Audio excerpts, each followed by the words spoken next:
आइए हम प्रार्थना करेंगे और प्रार्थना के साथ आगे बढ़ेंगे। पूरे समय को प्रभु के हाथों में देंगे। मैं आपसे बता रहा था कि हम पिछले दिनों में परमेश्वर के वचन को सीख रहे थे और हमने उद्धार के सिद्धांत से शुरू करा था। और मैंने कहा था ये सिद्धांत का अध्ययन करना बहुत ही ज़रूरी है, क्योंकि ये बाइबल के सिद्धांत जो हैं हमारे विश्वास को मजबूत बनाते हैं। क्योंकि बाइबल जो पुस्तक है वो मात्र एक पृथ्वी की पुस्तक नहीं है, स्वर्गीय पुस्तक है। और परमेश्वर ने अपने पवित्र आत्मा की प्रेरणा से हर एक वचन को लिखवाया है। और इस पवित्र वचन के द्वारा ही, इस बाइबल के द्वारा ही हम परमेश्वर के मन को, मस्तिष्क को जान सकते हैं, उसकी इच्छाओं को जान सकते हैं। और जितना अधिक हम इस परमेश्वर के वचन से प्रेम करते हैं, जितना अधिक हम इसके साथ अपने आप को इसकी निकटता में लाते हैं, उतना अधिक हम प्रभु के कार्य को अपने जीवन में देख सकते हैं। ये वचन हमारे लिए बोझिल नहीं होना चाहिए। अगर आपके अंदर परमेश्वर के वचन को पढ़ने की आदत नहीं है, प्रभु के सामने आप अपना डिवोशन नहीं करते, प्रातःकालीन मनन नहीं करते, या आपको सब कुछ के लिए समय वचन नहीं पढ़ते, तो इसका मतलब जरूर आपके अंदर कोई ना कोई बीमारी है, और पाप की बीमारी। और बीमारी से आपको छुटकारा पाना है, क्योंकि एक विश्वासी के लिए ऐसा हो ही नहीं सकता। अगर वो विश्वासी है, वो परमेश्वर के वचन से प्रेम ना करे और परमेश्वर के वचन का खोजी ना हो। कभी ये हो सकता है, लेकिन प्राय उसकी आदत परमेश्वर के वचन के निकटता में रहने की वो बनती चली जाती है। मैं अक्सर बोलता हूँ, एक मित्र दूसरे मित्र से कैसी मित्रता करेगा जब वो आपस में उससे वार्तालाप ना करे, जो दूसरे मित्र की सुनने के लिए तत्पर और तैयार ना हो, उसके अंदर वो इच्छा और लालसा ना हो। अगर बहुत दिन हो गए उनके आपस में बातचीत नहीं हो रही, तो इसका मतलब कोई ना कोई जरूर दीवार है, कोई ना कोई रुकावट है। और ठीक इसी तरह से परमेश्वर का वचन भी है। हम जब पिछले दिनों में हम देख रहे थे, सीख रहे थे, तो हमने देखा था कि इस प्रकार से उद्धार मनुष्य के लिए सबसे बड़ी आवश्यकता है। मैं बार बार इस बात को रिपीट कर रहा हूँ। आप चाहे किसी जाति के हों, जिस कुल के हों, किसी भाषा के हों, किसी देश के हों, पढ़े हों, लिखे हों या अनपढ़ हों, छोटे बड़े हों, चाहे जैसे भी हो, चाहे बहुत ऊंचे पद पे हों, चाहे साधारण जीविका जीवन व्यतीत करते हो, कोई भी क्यों ना, लेकिन परमेश्वर की दृष्टि में मनुष्य मनुष्य है। और प्रत्येक मनुष्य के लिए उद्धार की आवश्यकता है, और बिना उद्धार के वो परमेश्वर के पास नहीं पहुंच सकता। हम सब कुछ को जानते हैं। जब हम इन सारी बातों के बाद देखते हैं, कई बार हम कई तरह से सुनते चले आ रहे हैं। एक उदाहरण के लिए मैं उदाहरण दूंगा। मान लीजिए आपका कोई मित्र है और वो आपसे प्रेम करता है, और मित्र आपके बर्थडे पे या किसी अवसर पर आपको कोई तोहफा ला के देता है, आपको गिफ्ट ला के देता है, और बॉक्स है गिफ्ट का, और बॉक्स बहुत बड़ा है, देखने में बहुत अच्छा लगता है, उसने बहुत अच्छा रैप कर रखा है। लेकिन जब आप उसको रैपर को खोलते हैं तो आप उसको देखते हैं कि उसके अंदर एक और बॉक्स है। फिर उसके बाद फिर रैपर को खोलते हैं तो उसके अंदर देखते हैं फिर एक और बॉक्स है। फिर एक और रैपर को खोलते हैं, फिर देखते हैं उसके ऊपर एक और बॉक्स है। अर्थात उन बॉक्स, एक बड़े बॉक्स के अंदर कई सारे छोटे छोटे बॉक्स हैं। और ठीक इसी तरह से उद्धार की आशीष के साथ हम पाते हैं। परमेश्वर हमें उद्धार की आशीष देता है, लेकिन उद्धार की आशीष के, उस आशीष के अंदर बहुत सारे छोटे छोटे बॉक्स हैं जो बहुत ही महत्वपूर्ण है, और जो मेरे और आपके लिए आनंद का कारण है, जो मेरे और आपके लिए प्रसन्नता का कारण है। आज हम इस उद्धार की आशा में उन छोटे छोटे बॉक्सों को देखना चाहेंगे कि परमेश्वर ने उस उद्धार के साथ मुझे और आपको क्या दिया है, क्या कुछ दिया है। जब हम इन बात में आगे बढ़ते हैं तो फिर से मैं उस प्रश्न को दोहराना चाहूँगा जिसको पिछले दिन हम देख चुके हैं। फिर मैं दोहराना चाहूँगा कि उद्धार मनुष्य के लिए क्यों आवश्यक है। उद्धार मनुष्य के लिए क्यों आवश्यक है। परमेश्वर के वचन में रोमियो 3:23 में लिखा हुआ है, सब ने पाप किया और सब परमेश्वर की महिमा से रहित है। सब ने, चाहे कोई भी प्राणी हो, सब ने पाप किया है। जैसे मैंने कहा, कोई भी जाति का, कोई भी भाषा का, कोई भी कुल का, कोई भी ज्ञान, हर एक व्यक्ति परमेश्वर की दृष्टि में पापी है। जिसने इस पृथ्वी पर जन्म लिया वो पापी है। मनुष्य पाप पे जन्म लेता है। और इसीलिए दाऊद भजन संहिता में कहता है, मैं तो अपने माँ के गर्भ में पाप के साथ पड़ा था। हम गर्भ में, माँ के गर्भ में ही पाप के साथ पढ़ते हैं और बाद में जन्म लेते हैं। तो चाहे छोटा बालक हो, चाहे छोटा बालिका हो, चाहे कोई भी हो, पाप मनुष्य के जन्म से उसके साथ जुड़ा रहता है। और जैसा जैसे वो बढ़ता रहता है, वो उसके आयु बढ़ती रहती है, वो उसके साथ बढ़ता चला जाता है। सो मनुष्य के लिए उद्धार की इसलिए आवश्यक है क्योंकि प्रत्येक मनुष्य पापी है। मनुष्य पापी है और इस पाप के कारण मनुष्य परमेश्वर की महिमा से रहित है, परमेश्वर से अलग है। और उस पाप के कारण मनुष्य के ऊपर दंड की आज्ञा लग चुकी है, दंड ठहराया जा चुका है, मृत्यु ठहराई जा चुकी है, वो परमेश्वर से अलग हो चुका है। और इसलिए ये जब तक कि उसको उद्धार ना मिले, वो पुनः अपने उस पुरानी स्थिति में नहीं आ सकता। दूसरा प्रश्न है, उस उद्धार का कार्य किस प्रकार पूर्ण हुआ? ये उद्धार का कार्य किस प्रकार पूर्ण हुआ? संसार में बहुत सारी रीति विधियों को देखते हैं, बहुत सारे धार्मिक नियमों को देखते हैं, बहुत सारे तरीकों को देखते हैं और आप उनके बारे में जानते हैं। मुझे ज़्यादा उसकी व्याख्या करने की ज़रूरत नहीं। हम रोज़ पेपर में पढ़ते हैं, आए दिन लोगों को देखते हैं, त्यौहार हमें जो सामने दिखाई देते हैं हम उन देखते हैं, त्यौहार उसी के कारण कहीं ना कहीं चित्रण उसका देते हैं। तो परमेश्वर का वचन रोमियो उसके 3 अध्याय में, जब हम 23 अध्याय में पढ़ते हैं तो वहाँ लिखा है, सब ने पाप किया और सब परमेश्वर की महिमा से रहित हैं। लेकिन जब 3 अध्याय के 24-25 पद को पढ़ते हैं तो यहाँ पर और आगे पौलुस लिखते हुए इस बात की कुछ वर्णन करता है। वो कहता है, वे उसके अनुग्रह ही से उससे छुटकारे के द्वारा जो मसीह में सेत में धर्मी ठहराए जाते हैं, उसी को परमेश्वर के ने उसके लहू में विश्वास के द्वारा प्रायश्चित ठहराकर खुल्लम खुल्ला प्रदर्शित किया। ये उसकी धार्मिकता को प्रदर्शित करने के लिए हुआ, क्योंकि परमेश्वर ने अपनी सहनशीलता में पहले किए हुए पापों को भुला दिया। उद्धार के कार्य किस प्रकार पूर्ण हुआ?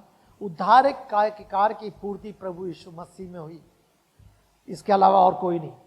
और प्रभु यीशु मसीह में किस प्रकार से? कि परमेश्वर ने उसके लहू से, उसके लहू, किसके लहू से? प्रभु यीशु मसीह के लहू से विश्वास के द्वारा प्रायश्चित ठहराकर खुल्लम खुल्ला प्रदर्शित किया। प्रभु यीशु मसीह को परमेश्वर ने उसको बलिदान किया, उसने अपना लहू बहाया और वो एक मनुष्य के लिए एक प्रायश्चित बन गया। जो मनुष्य को प्रायश्चित करना चाहिए था, वो मनुष्य अपना प्रायश्चित नहीं कर सकता था, कि उसके ऊपर कोई भी, उसके पास ऐसी कोई चीज नहीं थी जिससे परमेश्वर सामने आकर अपना प्रायश्चित कर सके। कोई चीज उसको अर्पित नहीं कर सकता था, ना कोई पशु, ना पक्षी, ना स्वयं किसी चीज को। और इसलिए प्रभु यीशु मसीह स्वयं प्रायश्चित बना है। और लिखा है, और इसके द्वारा उसने क्या करा? परमेश्वर ने अपनी सहनशीलता में पहले किए गए पापों को भुला दिया। ये करा, जो हमारे पाप थे प्रभु यीशु मसीह के प्रायश्चित के द्वारा, उसके बलिदान के द्वारा परमेश्वर पिता ने उन पापों को भुला दिया। जिन्होंने यीशु मसीह पर विश्वास किया है, यद्यपि वे पाप में जन्मे, यदि पाप के कारण परमेश्वर से रहित थे, परमेश्वर से अलग थे, परमेश्वर से संबंध टूटा था, लेकिन उस संबंध को बनाने के लिए, उस उद्धार को देने के लिए प्रभु यीशु मसीह ने अपने आप को बलिदान किया, अपने रक्त को, अपने लहू को बहाया और उसके द्वारा परमेश्वर ने अब वो सारे पुराने पापों को भुला दिया है, भुला दिया है। क्योंकि लिखा हुआ है, क्योंकि परमेश्वर ने अपनी सहनशीलता में पहले किए गए पापों को भुला दिया। तीसरा प्रश्न, पहला प्रश्न है, उद्धार मनुष्य के लिए आवश्यक है तो क्यों आवश्यक है? दूसरा प्रश्न है कि उद्धार कैसे पूर्ण होता है, उद्धार के कार्य कैसे पूर्ण होता है? वो यीशु मसीह के द्वारा पूर्ण होता है। इसलिए आवश्यक है उद्धार, इसलिए आवश्यक है क्योंकि मनुष्य पापी है, और बिना उद्धार के मनुष्य परमेश्वर के साथ पास नहीं पहुंचता, उस संबंध उस तक का स्थापित नहीं होता। कैसे? प्रभु यीशु मसीह के द्वारा। तीसरा प्रश्न, इस उद्धार प्राप्त की शर्त क्या है? इस उद्धार प्राप्त करने की क्या शर्त है? इसी रोमियो उसके 3 अध्याय में जब हम आगे पढ़ते हैं, विश्वास द्वारा उद्धार प्राप्ति की प्रतिज्ञा है। ये उद्धार मुझे क्या क्या प्रदान करता है, कौन सी आशीषें, आगे हम चल के देखेंगे। लेकिन 27 पद में लिखा हुआ है यहाँ पर, अतः गर्व करना कहाँ रहा? वो तो रहा ही नहीं। किस प्रकार की व्यवस्था से? कर्मों की व्यवस्था से नहीं, परंतु विश्वास की व्यवस्था से। अर्थात उद्धार की प्राप्ति विश्वास की व्यवस्था से, विश्वास के द्वारा, कर्म के द्वारा नहीं, व्यवस्था के द्वारा नहीं, रीति विधियों के पालन करने द्वारा नहीं, बहुत अच्छे बनने के द्वारा नहीं, बहुत दान पुण्य करने द्वारा नहीं, लेकिन सचमुच में सबसे बढ़ करके प्रभु यीशु मसीह के उस कार्य पर जो उसने क्रूस पर मेरे और आपके लिए पूरा किया, उस पर विश्वास करने के लिए। ये एक ऐसा कदम है जो मनुष्य के लिए बहुत कठिन दिखाई देता है, लेकिन जब एक मनुष्य सच्चाई के साथ यीशु मसीह पर विश्वास करता है, और तब परमेश्वर उस विश्वास के परिणाम के द्वारा उसके जीवन में उसके पापों को क्षमा करता है। क्या लिखा आगे चल के 28 पद में? इसलिए हम इस परिणाम पर पहुंचते हैं कि मनुष्य व्यवस्था के कामों से नहीं, वरन विश्वास के द्वारा धर्मी ठहराया जाता है। व्यवस्था के कामों के द्वारा नहीं, परंतु विश्वास के द्वारा। यदि आपने प्रभु यीशु मसीह पर विश्वास किया है, उस विश्वास में को करने के साथ साथ प्रभु पर से पश्चाताप करना, पापों की क्षमा को मांगना, अपने जीवन को प्रभु के हाथों में समर्पित करना, और यह विश्वास करना कि इस पृथ्वी के ऊपर, स्वर्ग के नीचे केवल एकमात्र प्रभु यीशु मसीह ही है जो मेरे पापों को क्षमा कर करके मुझे उद्धार के आनंद से आनंदित कर सकता है और मुझे परमेश्वर के राज में पहुंचा सकता है। इस विश्वास करना, ये विश्वास करना कि प्रभु यीशु मसीह ने मेरे पापों के लिए अपने आप को बलिदान किया। सो तीसरा प्रश्न है, हम उद्धार प्राप्त करने की शर्त क्या है? उद्धार प्राप्त करने की शर्त है प्रभु यीशु मसीह पर विश्वास करना। प्रभु यीशु मसीह पर विश्वास करना। जब हम प्रभु यीशु मसीह पर विश्वास करते हैं, अपने जीवन को उसके हाथों में सौंपते हैं, समर्पित करते हैं, तब प्रभु हमारे जीवन में प्रवेश करता है और अपने पवित्र आत्मा द्वारा, अपने पवित्र लहू के द्वारा हमारे जीवन को एक नया बनाता है।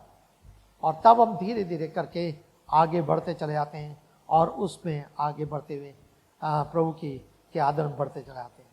तब आज आगे बढ़ते हुए हम जल्दी से इन 7 आशीष को देखना चाहेंगे जो उद्धार के साथ साथ मुझे और आपको प्राप्त होती है। उद्धार के साथ साथ, जरूर उद्धार के साथ हमने बहुत सारी चीजें देखा था कि हम लेपालक का पुत्र बनते हैं, कैसे बनते हैं, वो हमने अलग अलग क्रियाओं को देखा था कि क्या क्या करना पड़ता है उसमें, परमेश्वर क्या करता है, हमें क्या करना है। लेकिन आज हम उन ब्लेसिंग्स को देना चाहते हैं, आशीष को देखना चाहते हैं।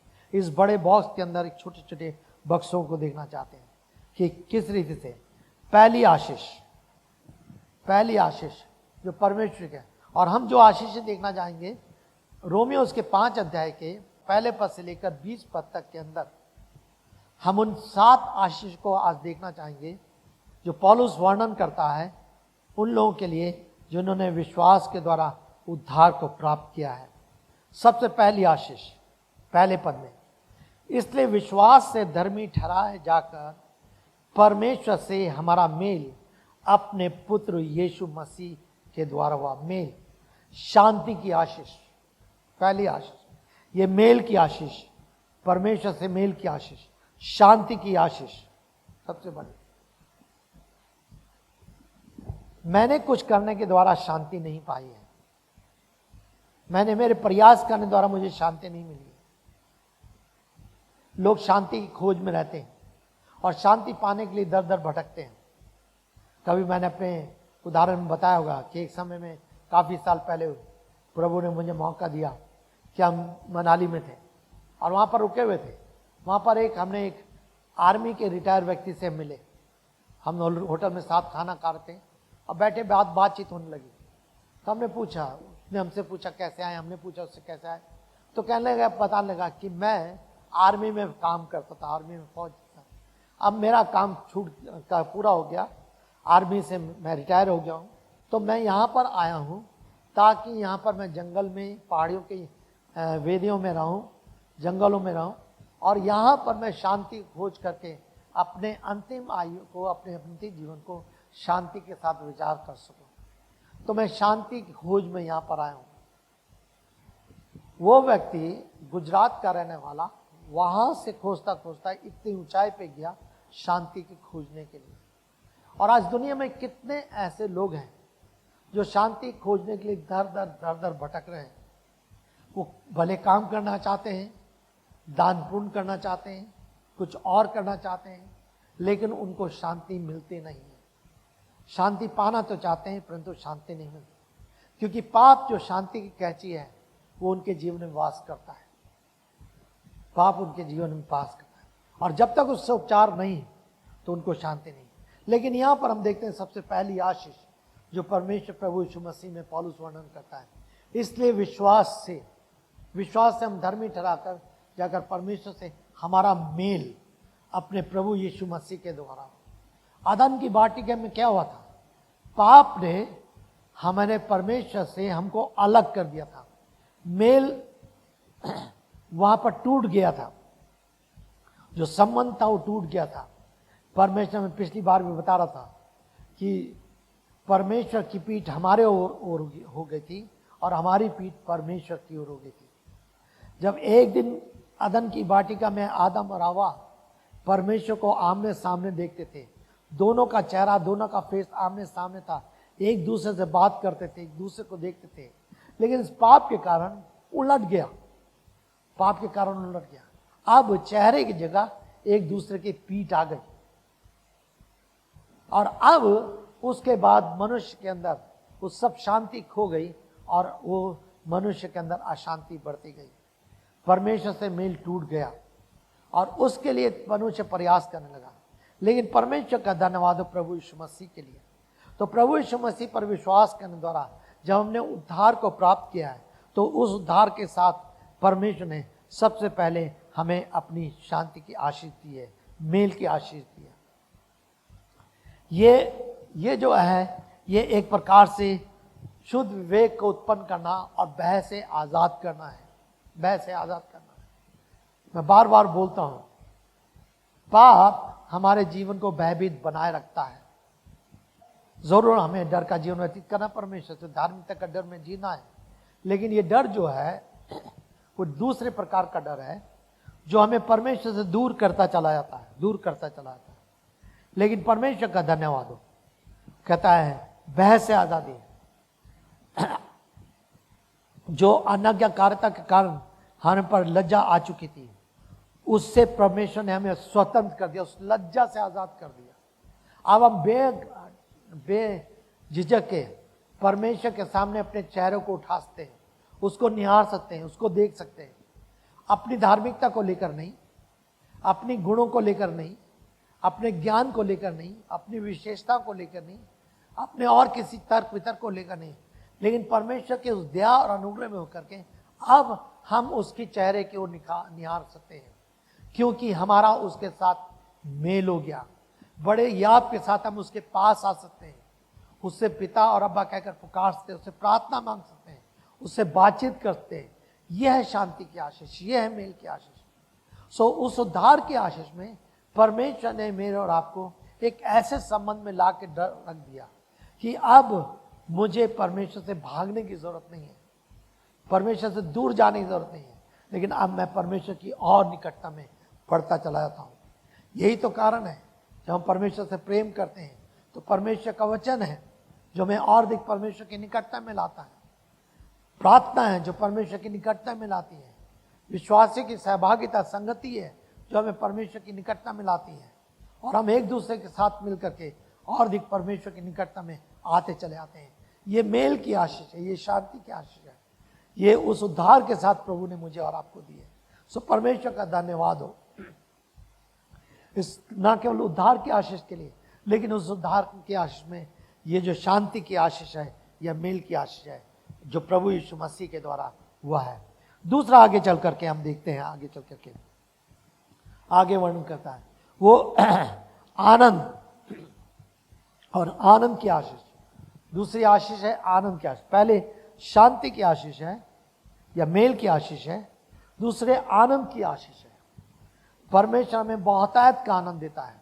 परमेश्वर का वचन कहता है, मैं तुम्हें अपना आनंद दिए जाता हूं। जैसे संसार तुम्हें आनंद देता है वैसा नहीं देता। तुम्हारा मन ना घबराए ना व्याकुल हो। वो बहुतायत का आनंद देने वाला परमेश्वर है। बहुतायत का जीवन और बहुतायत का आनंद देने वाला परमेश्वर है। और ये क्या आगे चल के पौलुस क्या कहता है दूसरे पद में, उसी के द्वारा विश्वास से उस अनुग्रह में जिसमें हम स्थिर हैं हमने प्रवेश पाया और परमेश्वर की महिमा की आशा में हम आनंदित होते हैं। परमेश्वर की आशा में हम आनंदित होते हैं। यह आनंद उस आशा के कारण है जो हमारे को परमेश्वर ने भविष्य के लिए दे दी है। ये फ्यूचर होप, जो हमारे अंदर आनंद आ गया। क्यों? अब हमें मालूम है कि हमारा भविष्य क्या है। अब हमें मालूम है कि जब परमेश्वर ने हमें उद्धार दिया है तो हमारा अब भविष्य क्या भविष्य है। और उस आशा को देखते हैं कि एक दिन हम परमेश्वर के साथ होंगे, उसके साथ राज करेंगे। उन इस्राएल के 12 कुटुंबों का न्याय करेंगे। 12 परमेश्वर का वचन कई सारी चीजें बताता है। हम प्रभु के सिंहासन के सम्मुख होंगे और रात दिन उसकी उपासना करेंगे, उसकी आराधना करेंगे। वो ऐसा सुंदर स्थान में हम होंगे जहाँ ना कहीं रोना होगा, ना कहीं दांत का पीसना होगा, ना कहीं प्यास होगी, ना कहीं भूख होगी। एक बहुत बड़ी आशा प्रभु यीशु मसीह में हमें मिली है और उस आशा के कारण हम आनंदित होते हैं। आनंदित। मान लीजिए आपके पास एक पत्र आ जाता है और हम चलिए प्रांत की बात करते हैं। हमारे प्रांत के जो गवर्नर है उनके पास से आपके पास पत्र आता है और वो आपको अपने उस स्थान का राजभवन का निमंत्रण दे देते हैं और आपको लिखते हैं कि आप फलाने दिन हम आपको निमंत्रण दे रहे हैं, आप राजभवन में आइए और हमसे मिलिए और हमारे साथ भोजन करिए। आप क्या करेंगे? उस पत्र को लेकर फाड़ देंगे, बिस्तर के नीचे छिपा कर रख देंगे, या चुपचाप से बैठेंगे, या क्या करेंगे? आपका हृदय कितना अधिक आनंदित हो जाएगा, आप उछल जाएंगे, लोगों को दिखाएंगे, उस पत्र को दिखाएंगे, लोगों से कहेंगे, अरे मुझे राजभवन में मेरे को निमंत्रण मिला है। कब मिला है? अरे 5 तारीख को, या 10 दिन बाद, या 15 दिन बाद। आप उस समय को बताएंगे, उस टाइम को बताएंगे, क्योंकि आपको जो पत्र मिला है वो एक आपके ऊपर एक आशा उत्पन्न कर रहा है। उस आशा में आनंद छुपा हुआ है कि आप जाएंगे, राजभवन में जाएंगे और उस राजभवन में रह करके आज गवर्नर से मिलेंगे, उनके साथ मिलकर भोजन करेंगे। जो कुछ भी है अभी आपने देखा नहीं है, केवल एक पत्र आपको मिला हुआ है। वो पत्र तो कल गवर्नर कैंसिल भी कर सकते हैं। कोरोना जैसी कोई बीमारी आ जाए, सारा प्रोग्राम कैंसिल हो सकता है। लेकिन परमेश्वर ने जो निमंत्रण दे दिया है, परमेश्वर ने जो हमें आनंद दे दिया है, परमेश्वर ने जो हमें आशीष दे दी है, वो कभी नहीं परिवर्तित होगा। सो कितने अधिक आनंद की बात है। तो ये उद्धार के साथ ये छोटे बॉस एक और है जो आनंद की आशीष है। अब हम क्यों अपना चेहरा लटकाए घूमें? कई बार विश्वासी लोग अपना चेहरा हमेशा लटकाए रहते हैं। उनसे बात करिए, कैसे हैं भाई? हाँ ठीक है। और कैसे ना? हाँ ठीक चल रहा है। अरे ये ऐसा है। उनकी ना तो आवाज निकलती ना कुछ मिलती है। कलीसिया में इकट्ठे होते हैं, उनके मुंह से धन्यवाद नहीं निकलता, कोई आनंद नहीं दिखाई देता, कोई उनके चेहरे में खुशी नहीं दिखाई देती, कोई उनके भविष्य के लिए उनके अंदर आशा नहीं। क्यों है? क्यों? या तो उनके जीवन में उद्धार की निश्चयता नहीं है, या उन्होंने सच्चाई के साथ प्रभु यीशु मसीह को स्वीकार नहीं किया, या उनके अंदर परमेश्वर के वचन में कोई ना कोई संदेह है।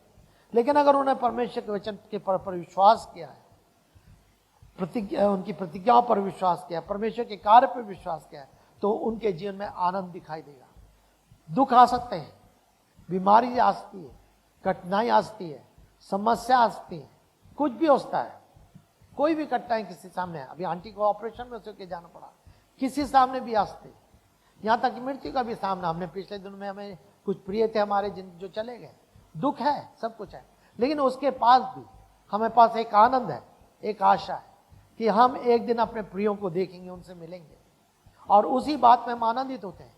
हम वो हम शोक में हमेशा डूबे नहीं रहते, शोक में डूबे नहीं रहते, लेकिन हमारे जीवन में, हमारे जीवन के कार्य, हमारे जीवन की सारी चीजें अलग दिखाई देती हैं, हम आनंदित रहते हैं। और हम जब भी निराशा हताशा हमारे सामने आती है, अनेकों बार हम शत्रु शैतान को डांटते, फटकारते हैं, उसको दूर करते हैं और विजय में हम आगे बढ़ते हैं। सो हमें और अधिक आनंदित होना है, क्योंकि परमेश्वर ने ये आनंद की आशीष दी है। बहुत सुंदर वो लिखता है, कहता है और परमेश्वर की महिमा की आशा में हम आनंदित होते हैं। ये आशीष है, ये उद्धार की आशीष के साथ है। मेरे प्रियो, परमेश्वर ने मुझे और आपकी उद्धार की आशीष से तृप्त किया है। सो क्यों ना हम परमेश्वर में आनंदित हो, उसका धन्यवाद करें, उसकी प्रशंसा करें, उस आशा के प्रति और भी अधिक आशावान बने, और भी परमेश्वर का धन्यवाद करें। हमारी धन्यवाद देने में फर्क आ जाएगा, हमारी प्रार्थना करने में फर्क आ जाएगा। हम जब प्रभु से प्रार्थना करेंगे, हम प्रभु की महानता को देखेंगे, उसका हम गुणानुवाद करेंगे, हम उसका धन्यवाद करेंगे, उसके उपकारों को स्मरण करेंगे, उनकी प्रतिज्ञाओं उसको स्मरण करेंगे, उस आनंद के लिए, जिस उस शांति के लिए, उसके लिए हम क्यों हम धन्यवाद देंगे प्रभु का। सो ये है।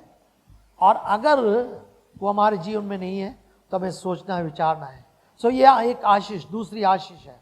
तीसरी आशीष जो हम देखना चाहते हैं आगे चल करके, इसी में 4 पद के 4 और 5 पद को मैं पढ़ रहा हूं। तथा धैर्य से खरा चरित्र कुछ चीजों को वर्णन करता है। खरा चरित्र, खरे चरित्र से आशा उत्पन्न होती है, आशा से लज्जा नहीं उत्पन्न होती है। अभी हमने देखा आशा के बारे में कि आशा से लज्जा नहीं उत्पन्न होती। अगर हमारे जीवन में आशा है तो जीवन में कोई परिस्थिति क्यों ना हो, चाहे विरोध हो, चाहे शत्रुता, चाहे हानि हो, चाहे नुकसान हो, कोई बस हम लज्जित नहीं होते। कई बार हमें यीशु मसीह के नाम से सताया जाता है, लोग निंदा करते हैं, अपमान करते हैं, गाली देते हैं, बकते हैं, ठट्टा उड़ाते हैं। आपके हौसला ऑफिस में, स्कूल में, पड़ोस में, गांव में, देहातों में। जब मैं एचएल में काम करता था, प्रभु को पाने बाद कितने लोगों ने मुझे कई तरह से मेरा ठट्टा उड़ाया, मुझे मालूम है कैसे कैसे वो लोग शब्द इस्तेमाल करते थे। लेकिन फिर भी हम उसमें आनंदित होते हैं, हमें लज्जा नहीं होती, क्योंकि पवित्र आत्मा जो हमें दिया गया, पवित्र आत्मा में दिया गया, और ये पवित्र आत्मा सचमुच में हमारे जीवन में परमेश्वर ने दिया है। ये क्या कर रहा है?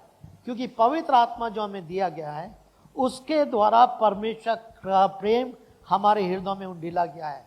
तीसरी आशीष, परमेश्वर का प्रेम की आशीष।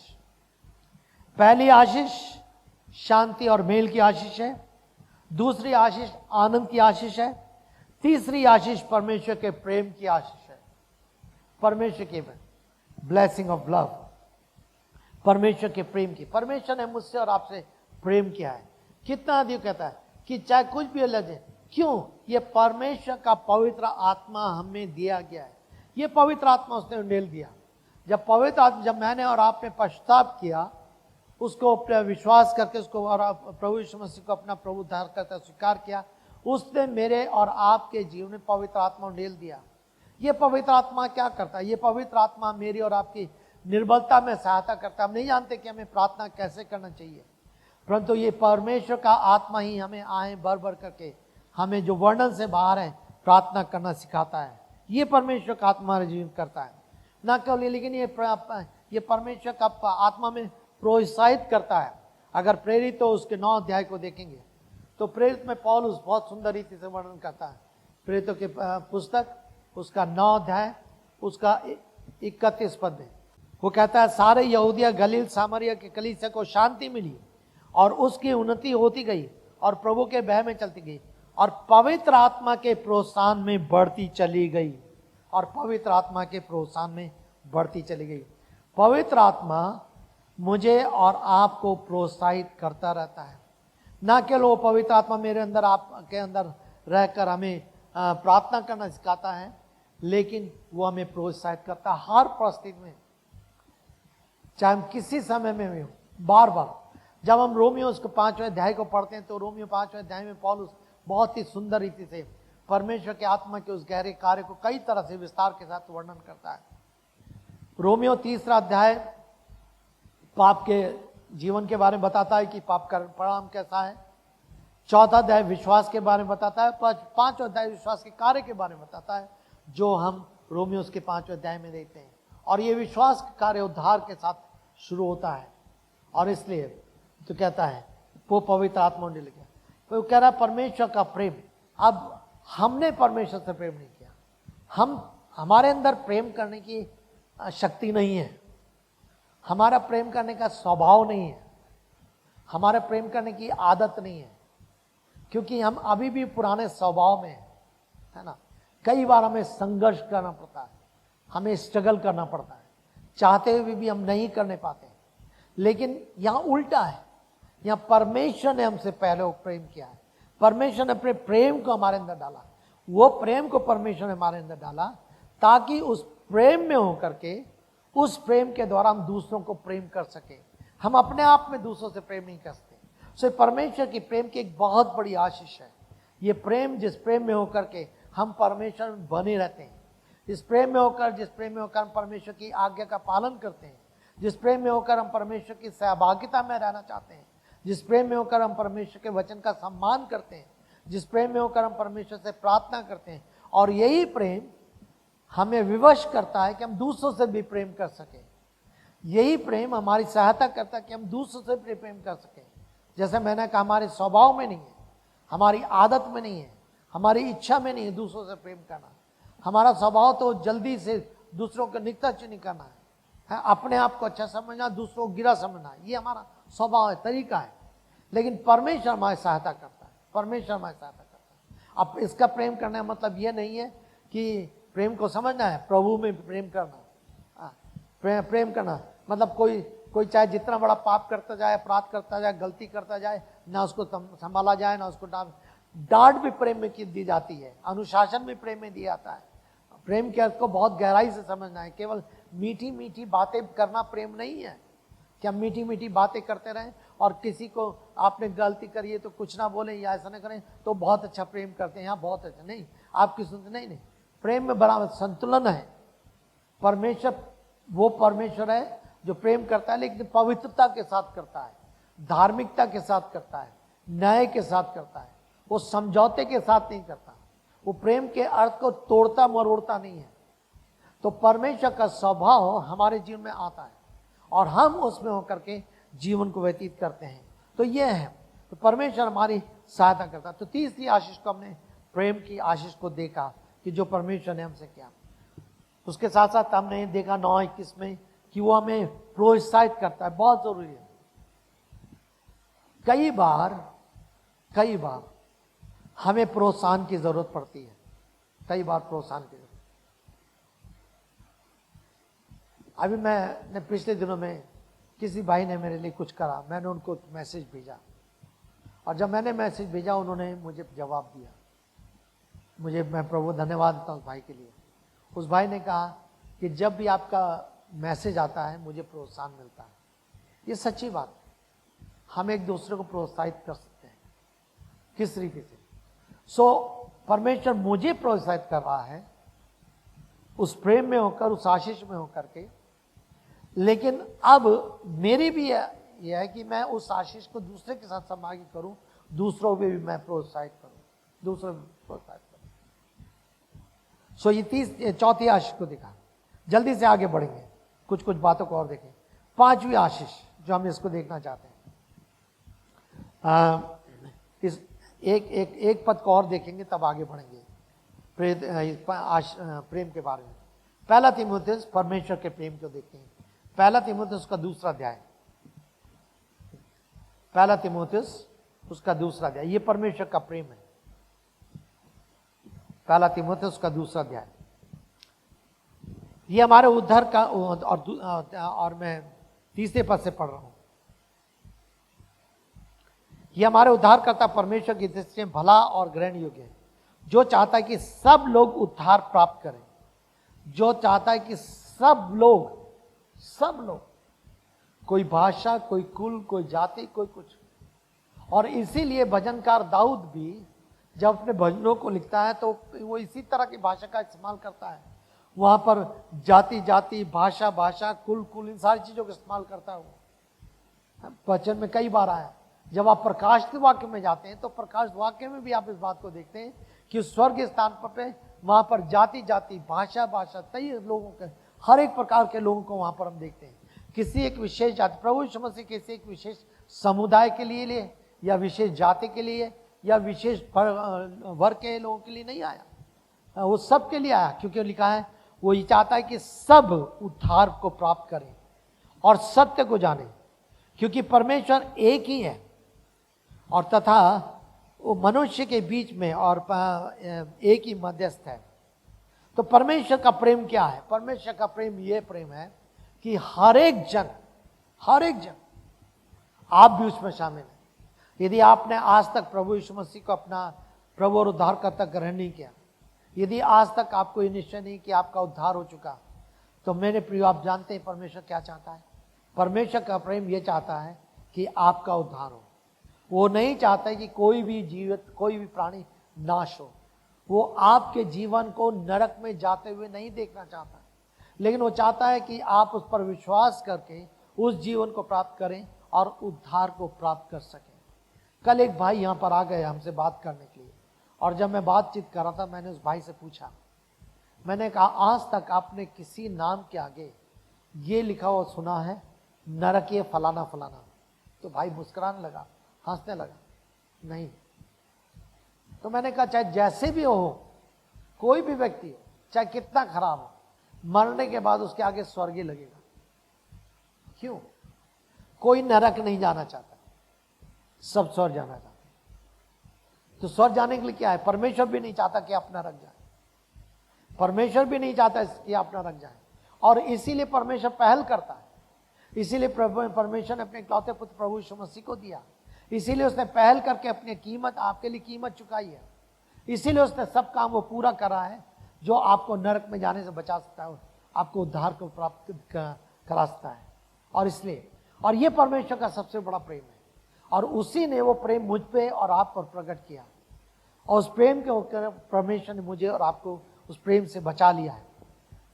तो ये है। तो चौथी आशीष, हमने प्रेम की आशीष को देखी कि परमेश्वर हमसे प्रेम किया, हमने पहले नहीं किया, उसने प्रेम किया। अब वो प्रेम उसका हमारे अंदर डाला गया है। अब वो प्रेम धीरे धीरे हमारे जीवन में कार्यकारी होता है। वो प्रेम, उस प्रेम में होकर हम परमेश्वर से प्रेम करते हैं, और उस प्रेम में होकर परमेश्वर के साथ साथ हम लोगों से प्रेम करते हैं। परमेश्वर से और लोगों से प्रेम करना समानता है, ये हमें देखना। हम बुराई से समझौता नहीं करते, हम अनुचित बातों से समझौता नहीं करते, सच्चाई और पवित्रता को लेकर चलते हैं। परमेश्वर का वचन में लिखा है, और प्रभु में, प्रेम के बारे में लिखा है, प्रभु में प्रेम करते रहो, जो है सो इफिसी 4 अध्याय या 5 अध्याय में उसका वर्णन है। तब आगे चल करके एक और बात को देखना चाहते हैं, पांचवी आशीष, रोमियो उसका 5 अध्याय और उसका 11 पद। क्या लिखता है पौलुस? केवल ये नहीं, परंतु हम परमेश्वर में अपने प्रभु यीशु मसीह के द्वारा आनंदित होते हैं, जिसके द्वारा हमारा मेल हुआ है। जो पहले मेल की जो बात थी, मेल, जो पहला मेल जो था, वो शांति का, एक्चुअली पीस के लिए आया है। परमेश्वर से मेल मिलाप के साथ जो शांति, हमारी बिगड़ी हुई शांति हुई।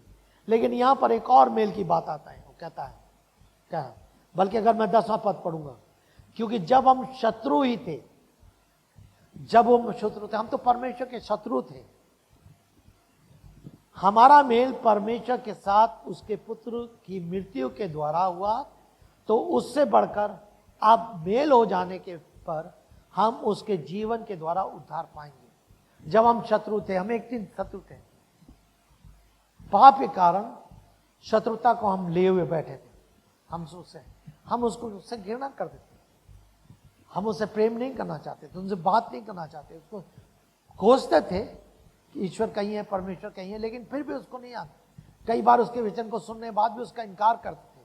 लेकिन परमेश्वर का धन्यवाद हो, परमेश्वर का धन्यवाद, ये प्रेम इस प्रकार का, जो ये मेल इस प्रकार का कि उसने मुझे और आपको, ये बाइबल के अनुसार ये कोई दिमाग को बदलना नहीं है, या ऐसा कार्य नहीं है कि वो किसी रीति से हमारे किसी छोटे मोटे स्वभाव को बदल जाए। कई बार हमारा दिमाग बदल जाता है, कई बार हमारा स्वभाव बदल जाता है, लेकिन ये वो है जो एक खोए हुए व्यक्ति के इस टूटे हुए संबंध को स्थापित करने से, संबंध को स्थापित करने से वो है। और जब हम इसके बात को देखते हैं, एक उदाहरण के लिए अगर मान लीजिए पति पत्नी है, वो अच्छी रीति से रह रहे हैं, लेकिन कुछ बात हो जाती है, पत्नी पति से नाराज हो जाता है, कुछ कह देता, कोई बात हो जाती है, और या पत्नी पति से, और आपस में कुछ मन मिटाव हो जाता है। पति को बाद में ध्यान आता है ये मैंने अच्छा नहीं करा, उसको दुख होता है, वो सोचता है शाम को मैं जाऊंगा और जाके अपनी पति से मैं सॉरी कहूंगा, या पत्नी सोचती है कि मेरा पति आएगा, मैंने अच्छा नहीं करा, जैसे ही वो आएंगे मैं उनसे सॉरी कहूंगी, क्षमा मांग। और जब वो पति आता है, अगर मैं एक तरफ से पहले पति की तरफ से कहूँ, पति आता है तो आकर वो आता है बाजार से एक बहुत अच्छा शायद गुलदस्ता लेकर आता है या कोई चीज लेकर आता है, और लेकर आकर के वो अपनी पत्नी के पास लाता है और पहले उसको सॉरी कहता है, और सॉरी कहने के बाद फिर उसके बाद वो भेंट उसको देता है।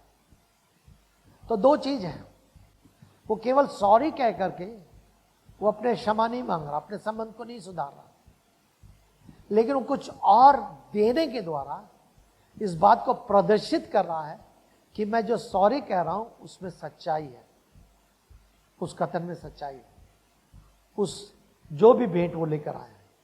ठीक इसी तरह पति भी, पति आता है और आकर के क्या नाम से, जैसे घर में होता है, पति उसके लिए कुछ अच्छी चीज बना के रखती है, कोई बात होती है, कुछ होते हैं, और एकदम सॉरी कह के उसके सामने ऑफर करते हैं।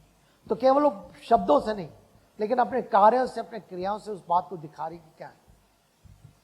जब हम इस मेल की बात करते हैं, ये मेल की बात करते हैं, तो परमेश्वर ने तो हमारा मेल करा है, तो लेकिन इस मेल में हमारी क्रियाएं दिखाई देती हैं। केवल शब्द से नहीं कि परमेश्वर से हमारा मेल हो गया, केवल शब्द से नहीं कि परमेश्वर, हमने सॉरी कह दिया, परमेश्वर से हमारा मेल हो गया, लेकिन अब हमारा जीवन उस मेल को प्रदर्शित कर रहा है, अब हमारे कार्य उस मेल को प्रदर्शित कर रहे हैं, अब हमारा व्यवहार उसका मेल को प्रदर्शित कर रहा है।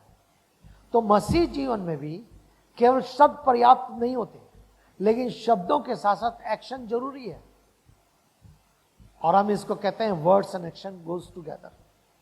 शब्द और एक्शन हमारे साथ साथ चलते हैं। हम शब्दों से तो कह दें, लेकिन हमारे एक्शन कुछ और हो। बहुत सारे उदाहरण हम अपने दैनिक जीवन से ले सकते हैं, अपने दिनचर्या से ले सकते हैं, अपने परिवार से ले सकते हैं, अपने संबंधों से ले सकते हैं।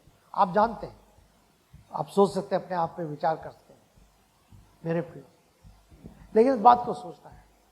सो किस रीति से आप अपने परिवार में, अपने बच्चों के साथ या अपनी पत्नी के साथ उस मेल को दिखाने के लिए तैयार है।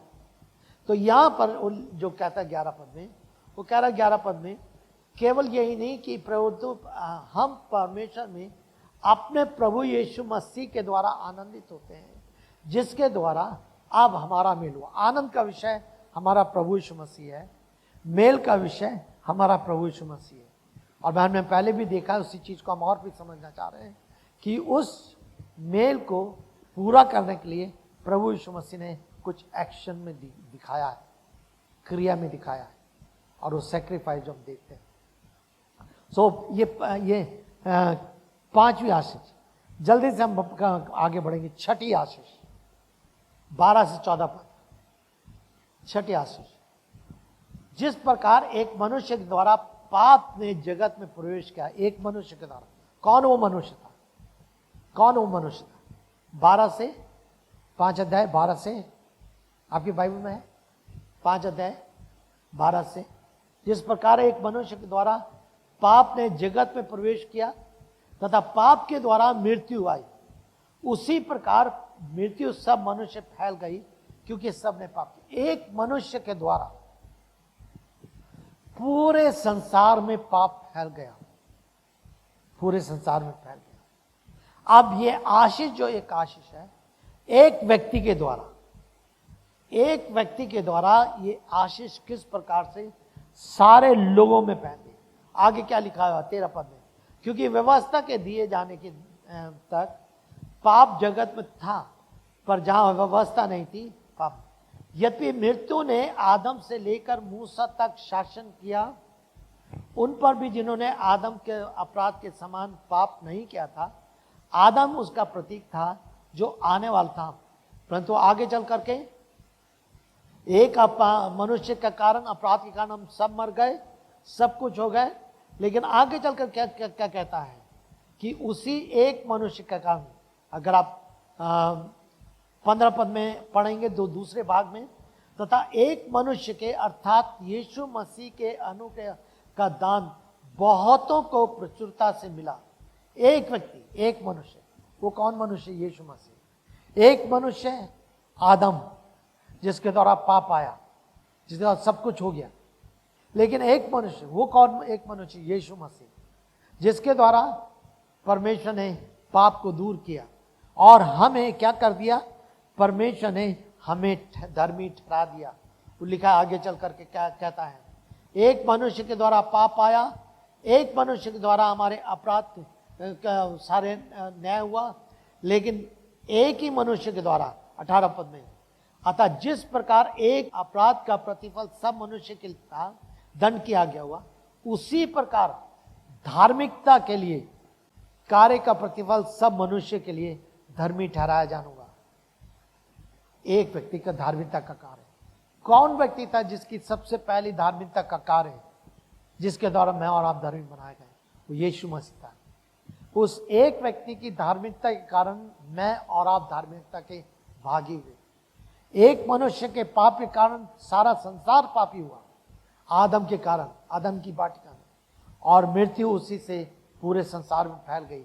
हम बार बार इस बात को पाते हैं। और पौलुस बहुत ही सुंदर रीति से इस 5वें अध्याय में बहुत विस्तार से एक मनुष्य एक मनुष्य एक मनुष्य करके वर्णन करता है। अगर रोमियो उसका 5 अध्याय और 6 अध्याय दोनों पढ़ेंगे तो आपको मालूम चलेगा पौलुस बहुत ही सुंदर रीति से इन दोनों अध्याय में किस प्रकार से धार्मिकता उस यीशु मसीह के द्वारा आई और पाप को हटाया गया और क्या आशीष मिली, उन सारी चीजों को वर्णन करता है। सो ये 6ठी आशीष थी कि हमारे जीवन में परमेश्वर ने अपनी धार्मिकता को डाल दिया। सब मनुष्य पाप के कारण दोषी ठहराए जा चुके थे, किंतु परमेश्वर का न्याय सदा बना रहता था। इससे पहले जैसे हमने मूसा के लिए पढ़ लिया, परंतु आशीष ये है कि इस आशीष में परमेश्वर ने सही सीधी रीति से यीशु मसीह के द्वारा जो एक वरदान के रूप में, आशीष के रूप में मुझे और आपको दे दिया गया, उस धार्मिकता की आशीष को सबसे पहले प्रदर्शित करते हुए मुझे और आपको उसने अपनी उस धार्मिकता में भागी बना लिया। सो ये 6ठी आशीष है कि हम उस यीशु के द्वारा हम धर्मी ठहराए गए, धर्मी बनाए गए।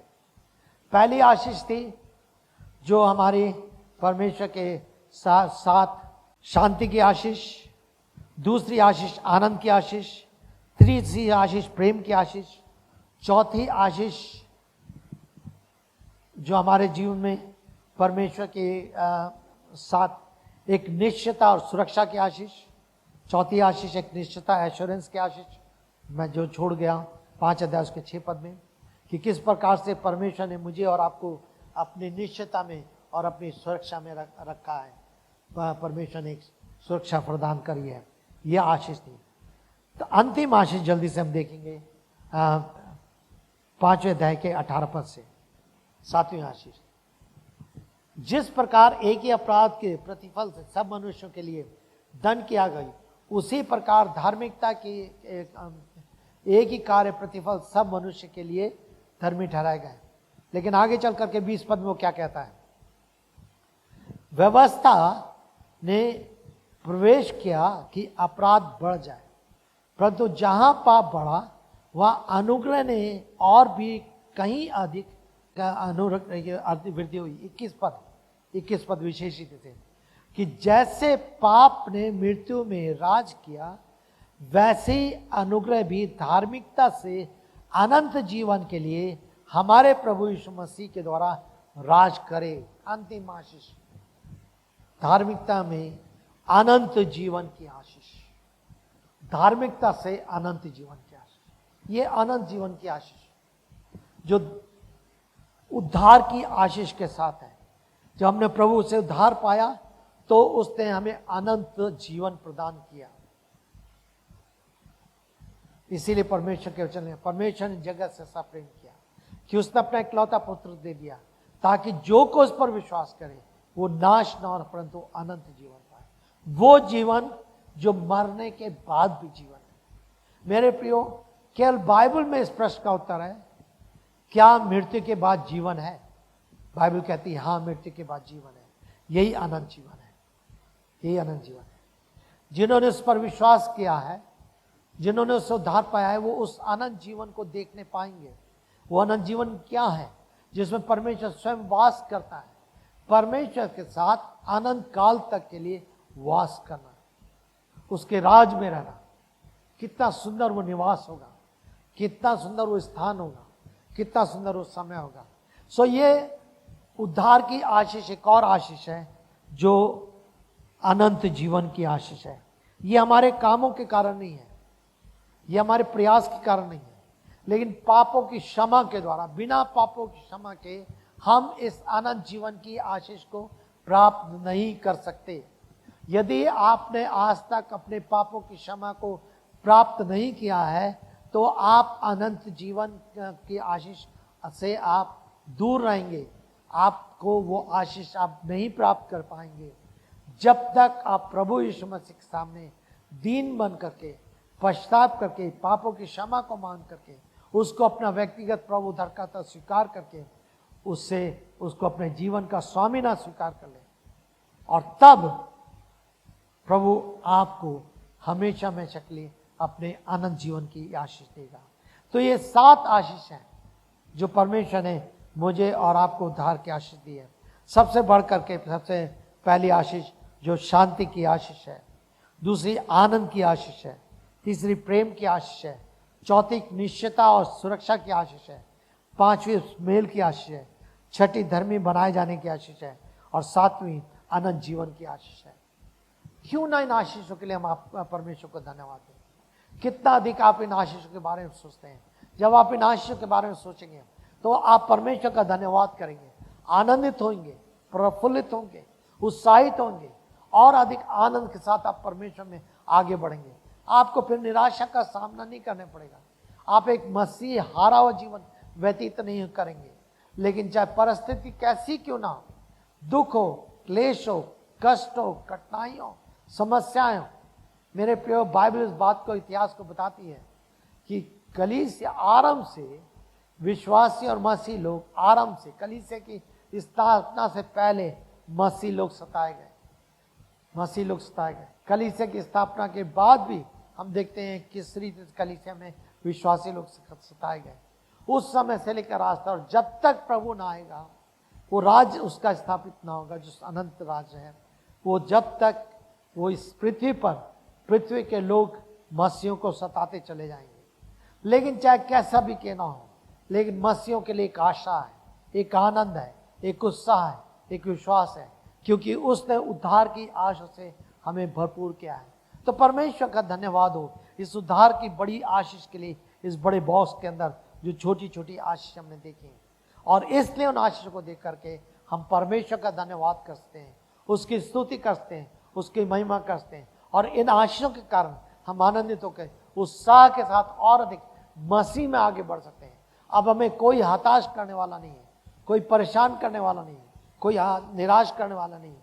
इसीलिए पौलुस यहाँ पर वो क्या कहता है, क्या नाम से, इसमें तीसरे पद में, 5वें अध्याय के 30 में, इतना ही नहीं परंतु हम अपने क्लेशों में भी आनंदित होते हैं, क्योंकि हम ये जानते हैं क्लेश से धैर्य उत्पन्न होता है, और धैर्य से खरा चरित्र, और खरे चरित्र से आशा उत्पन्न होती है, और आशा से लज्जा नहीं होती। यह है खरा चरित्र। क्लेश में भी हमें धैर्य मिलता है, और धैर्य से खरा चरित्र उत्पन्न होता है।